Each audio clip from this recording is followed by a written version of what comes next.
O Lord, that hath blessed us with 6th level magics, allow us to please refer to the Book of Armaments, chapter 2, verse 9 through 21.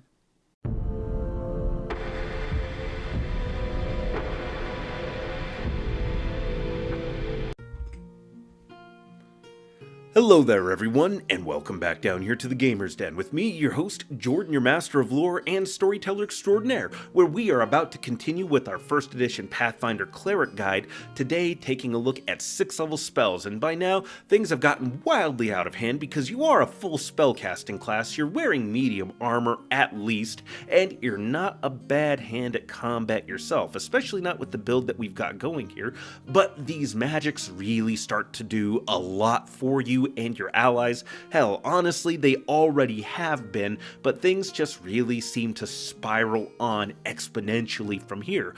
But before we get into everything that we have on offer for you today, if you're new here to the channel, why not go down there, hit the subscribe button, and become a regular member here at the Gamer's Den. Or if you've already gone on ahead and listed yourself on what is just such an incredible roster of legendary heroes, then go on down there to hit the like button and share the video far and wide. Now we'll start diving into this here. So starting off for your 6th level spells as a cleric, one of the first things I'd recommend looking at making regular use of is Chains of Light. Target one creature within 25 feet plus 5 feet for every 2 caster levels. The target must make a reflex save or be paralyzed by golden chains of light that prevent extra dimensional travel for 1 round per caster level. No spell resistance allowed. And by this point, 6th level spells, you're what? Level 11 as a cleric, so you're going to be dealing with targets that do have spell resistance, and this is a reliable way of getting around that. Sure, it's only for 1 round per caster level, and it is a screw you to only one target in particular, but this is going to lock down that target you do not want getting away, as there are some opponents that are absolutely vicious if they escape. I know for myself, if I'm running devils, lawful evil beings of the 9 hells, I play them kind of like you're supposed to. They're mean, they're cruel, they'll escape, they'll get away, and in particular, what they like to do in many instances is go back to the entrances to their hideouts, scout things out a little bit, see if they left anything behind. Do they have a campsite? Are there mounts there? Are there hirelings there? Well, that's a great opportunity for the big bad to start interrogating and also exact a little bit of revenge by dispatching anything that's been left behind. So Chains of Light is a great insurance policy against that, particularly if you have a DM that's playing ruthless enemies pretty damn ruthlessly. Then we have Animate Object, one that I keep mistakenly thinking pops up on Arcane caster lists, but it doesn't, it's Divine casters. Animate Object allows you to animate a number of small objects equal to your caster level. Medium counts as 2 small objects, large is 4, huge is 8, gargantuan is 16, and colossal objects count for 32 small objects, and this lasts for 1 round per level. These objects will attack whoever you designate when you cast the spell, with you being able to change targets as a move action. So the stats for the different objects, I definitely recommend you refer to the system reference document. The spell Animate Object has a link to the stat blocks for the different creatures, but honestly, going a couple of huge size objects being animated, that's going to do a lot for you in leveling the playing field against a wide variety of different opponents. I mean, huge targets can be a threat to gargantuan or even colossal targets, so this is something that can really do a lot to tilt the odds in your favor. It's just an incredible spell all the way around. I definitely recommend having it in your back pocket. Just like I recommend you have Summon Monster 6. You summon 1d3 creatures from the Summon Monster 5 list, or 1d4 plus 1 from any Summon Monster spell lower. At this level, you're getting Dire Bears, Dire Tigers, Griffins, huge elementals, and this is before we get to any of the expanded list creatures that are at your beck and call. I mean, even still, at level 11, being able to throw out 1d3 Ankylosaurus, if you even get 2 of them, that's still going to be a pretty worthwhile cast, especially with those creatures being able to deliver stun effects with each of their attacks. Definitely a great spell to have handy. Much like Greater Summon Genie. You pick a point within 25 feet plus 5 feet every 2 caster levels to summon 1 Shaitan, 1d3 Jinn, or 1d4 plus 1 Jan for 1 round per caster level. The Shaitan in particular, their at-will abilities include things like Soften Earth and Stone or Stone Shape. Stone Shape is already incredible utility, and Soften Earth and Stone isn't bad in and of itself either. So this is already going to be great, because this is like summoning another spellcaster. 3 times a day they can use a Quickened Glitter Dust, Stone Skin, Rusting Grasp, Stone Tell, or Wall of Stone. And their once a day abilities include Transmute Rock to Mud or Transmute Mud to Rock. This is a great array of abilities right there. Stone Skin is amazing. Quickened Glitter Dust is great. Wall of Stone is more battlefield control for you to have. And this is just awesome to have. The only reason to not pick this is if, for whatever reason, it doesn't fit the build or theming that you have for your cleric, and roleplay and fun always trumps the mechanics and rules. But with that said, with that in mind, this is still absolutely worth considering all the way around for you. And then we have Inspiring Recovery. This is Breath of Life's big brother, which was a spell that came recommended by many commenters on the last episode. Absolutely great spell, but Inspiring Recovery, you target 1 creature and all allies within 60 feet of that creature are affected by this spell, and this has a range of 100 feet plus 10 feet every caster level you have. You heal a creature, even one that's been dead for 1 round and no more than 1 round, for 1d8 hit points every 2 caster levels, maxing out at 10d8. That's not bad, but it's not great, and it's not quite why we're here for this. If the healing puts the target's hit points at a negative that's less than its constitution score, so if they have a constitution score of 18 and you heal them to, say, negative 14, it stabilizes at its new hit point total and comes to life. And that's a great opportunity for them to then dig into their handy haversack, whip out a potion, and heal themselves more. Allies who can see the target regain consciousness gain a +2 morale bonus on attack, damage, and saving throws for 1 minute. 1 minute's a pretty solid duration, and sure, it's a +2 morale bonus, so it'll stack with a wide variety of things. +2's not huge at level 11, but it's nothing to sneeze at either, and the fact that this is going to attack, damage, and saving throws is going to be pretty huge. Like, that's a pretty good boost all the way around there for a lot of different creatures, especially since this affects all allies within 60 feet that can hear or see the target come back to life. That's potentially a huge number of allies that are going to gain this as a bonus. So this Inspiring Recovery, definitely worth having handy for you.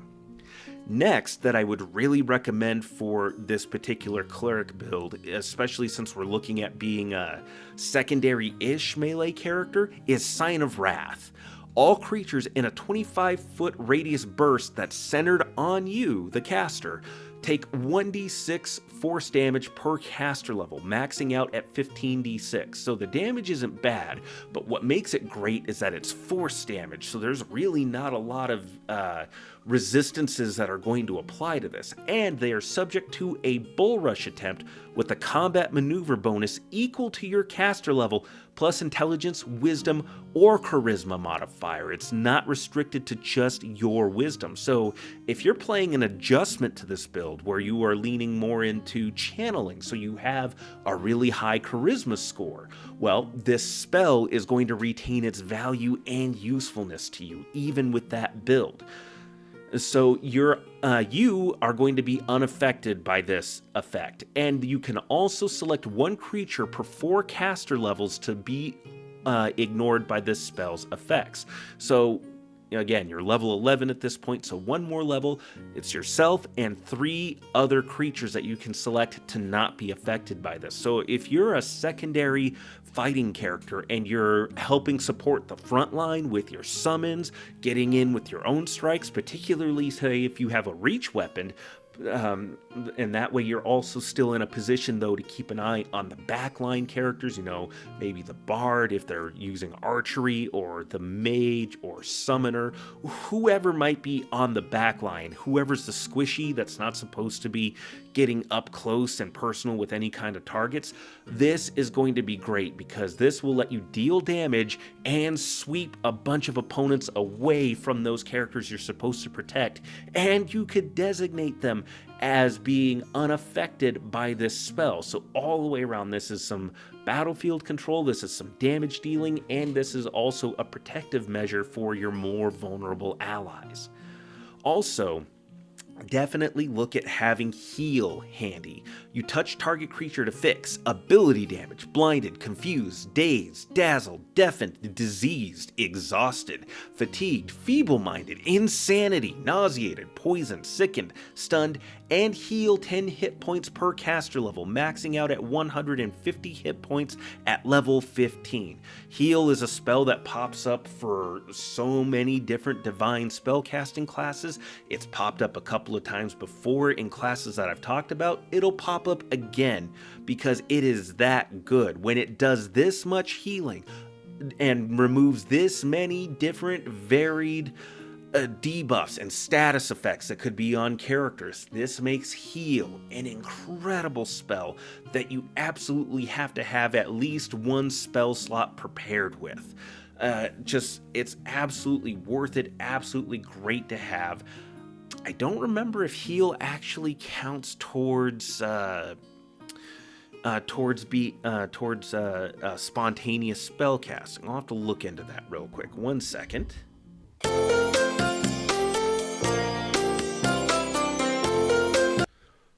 So, I'm back. In answer to that, it seems like a lot of consensus seems to fall on no, because the rules as written specify cure spells, or spells with cure in the name, so heal wouldn't fall under that, neither would anything like Breath of Life or Inspiring Recovery, so something that's worth keeping in mind, but I feel a little uncertain on that. I think in particular, if a player were running a cleric with a healing domain as part of how they've built their character, I might make some exceptions for that. But then again, it is a pretty powerful healing spell and effect there.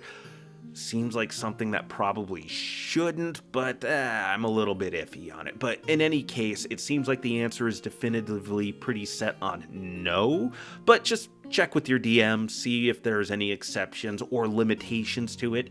It's definitely worth considering and asking about at any rate. But we have to move on from there, and we come to Hero's Feast. It's a spell I really like, but it has some issues. You create a feast for one creature per caster level that takes 1 hour to consume. Targets are cured of all sickness, nausea, receive the benefits of neutralize poison and remove disease, as well as gaining 1d8 plus 1/2 your caster level in temporary hit points, so max plus 10. This also gives a +1 morale bonus on attack rolls and will saves, and a +4 morale bonus on saves versus poison and fear effects.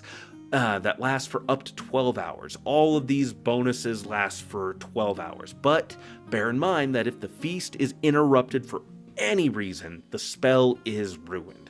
So, I like this spell, especially since you can affect so many creatures beforehand, but the fact that you have an hour for this spell to essentially be used and be able to take effect, that makes it kind of a vulnerability thing. The fact that it lasts for 12 hours is pretty cool, but the morale bonus is low, and so it's not going to stack with other morale bonuses. Other morale bonuses are going to take priority over it and be applied over top of it, not stacking together. Sickness and nausea. I mean, nausea is not great to have, and neutralize poison's not bad, but it depends on the poisons. Most diseases, at least the ones that come stock in standard, really aren't all that bad, and you have other means of removing them. This feels like something that is meant to be beneficial more for hirelings and NPC characters that might be tagging along, animal companions, because the average temporary hit point is going to fall around 4 or 5, so plus, say you get the max plus 10 out of it, 18 hit points, and by the time you're getting a plus 10 bonus on top of the 1d8 that you roll, you're going to be level 20 because it's 1/2 your caster level, and at level 20, 15 hit points is nothing. Like, it's not nothing, but most attacks are going to be blitzing past 15 hit points worth of damage pretty easily. I mean, it's a spell that the biggest benefit is that it lasts for such a long time, but it takes a long time for it to take effect. You're going to have other better bonuses probably going over top of this. And it's an interesting spell. It's definitely worth looking at and considering. It's not bad, but it's not great, and you're going to have other spells that do better, but generally for shorter amounts of time. And what really makes this go is that it's such a long-lasting bonus that you're applying, and it's a couple of different bonuses. It's a morale bonus to attack rolls and will saves, and some characters are really going to appreciate even a +1 bonus to will saves because it's a morale bonus and not a resistance bonus, so it'll stack with a cloak of resistance, let's say, and fighters and the like are really going to appreciate stacking as much of a will save as they can on top of everything. So all the way around there, that's not bad, but it's not super great either, but it's something that might be worth considering. But yeah, it's compared to several of these other spells that you see at 6th level, that you're definitely getting more bang for your buck just in a shorter burst of time. Now, some spells that you should absolutely look at avoiding we have on hand here for you today. First is Plaguebearer. Thematically pretty cool, but you touch one target living creature, and for 1 round per caster level, any living creature adjacent to them must make a fortitude save or be affected per the rules of the contagion spell. The target is not otherwise affected by this spell. So you're spreading disease. You're turning a target into a plague bearer. Diseases are not super great. They're not great for immediate effects. This is definitely a spell that is not ideal for immediate effects or effectiveness. This is something that's more roleplay and like long-term mechanical benefits that are going to be a bit more involved and involve a good deal of storytelling, because contagions and disease spreading, I mean, it's absolutely horrific, creating whole pandemics, whole cloth just off of your divine powers. That's horrifying. But I mean, that's something that not a lot of good or even neutral characters are necessarily going to do. There's not a lot of evil focused campaigns. Well, I say that, but everybody's played at least one evil campaign, or at least will play at least one, so this can be fun, but that's what it is. It's more fun. It's not the most mechanically effective. It's not going to bring immediate benefits or the most amazing benefits then either, but this can be a lot of fun to play around with. It's just not something that is going to be as amazing as any of these other spells on this list. Also, we have Mass Knock. Target 1 means of enclosure per caster level, no 2 of which can be more than 30 feet apart. This is basically pop all the chests and doors at once. This is a terrible, terrible spell. I mean, the party rogue is going to be more useful than this spell, and rogues are pretty low on the totem pole in terms of effective classes overall. I mean, the vigilante, the investigator, plenty of other characters are going to be able to replicate this pretty effectively. I don't know why you would need Mass Knock. I mean, I could see it being useful in maybe like if you're doing like a heist mission and you need to get through really fast, but if you're in a heist, you're raiding like a bank vault or a treasury, a storage there's probably going to be more locks than can be undone by this, but this is definitely going to help speed up the process. But I mean, that's a very specific situation, and this is in that situation, sure, if you're going to be robbing a treasury, a vault, or something like that, then yeah, this spell will be useful in that instance, but really only in that instance where you've got a time crunch. If you don't have a time crunch, well, it's even less of an issue. I mean, it's still nice, it's still a time saver, but that's really all the spell ends up amounting to being. Otherwise, you can pretty comfortably skip this for literally anything else. And there's plenty of other spells like that too on this spell list. Anything that involves contagion or disease is going to be largely ineffective without a lot of homebrewing between you and the DM. And even then, that's something that is going to be more long-term rather than immediate efficacy, unless you're like using something like if they've converted over the Book of Vile Darkness as an example, because there's stuff like cancer mages and other disease-based focus classes and horrible, awful things. But again, that's a very specific situation that's not going to be broadly applicable across a lot of different campaigns or game tables. So take it for what you will. And certainly there are plenty of other spells that are good to great at this level too. I mean, you're getting a lot of power out of 6th level spells. But what do you think? Go on down to the comments below and let me know your thoughts. Did you like today's video? Did you dislike it? Hit the like or dislike buttons either way, and leave me your thoughts in the comments down below so that discussion can be engaged in. And if you've made it this far, you must have been enjoying something up to this point, so why not go down there and hit the subscribe button to become a regular member here at the Gamers Den. But with all that said, I've been your host, Jordan, your Master of Lore and Storyteller Extraordinaire. Thank you all so very much for your time, and you all have yourselves a good night.